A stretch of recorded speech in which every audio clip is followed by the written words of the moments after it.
प्रेमी होई रग रग में रंगदारी बा। मर्डर की करे के पूरा तैयारी बा।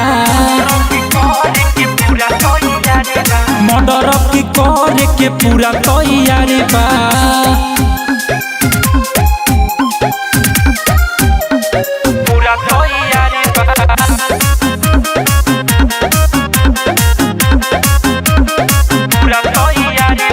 केकरा से डरेलू बोलो ये जान, कद इशारा हम ले लेम परान। केकरा से डरेलू बोलो ये जान, कद इशारा हम ले लेम परान।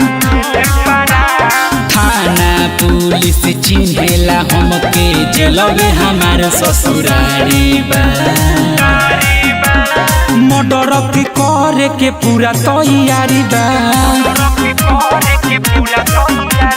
मर्डर की करे के पूरा तैयारी बा।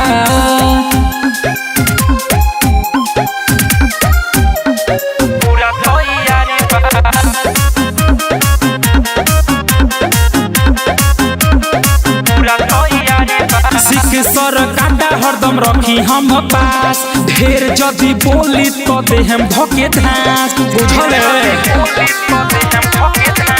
सिख सर काटा हरदम रखी हम पास, राजू रविंदर अमित है धोके धास।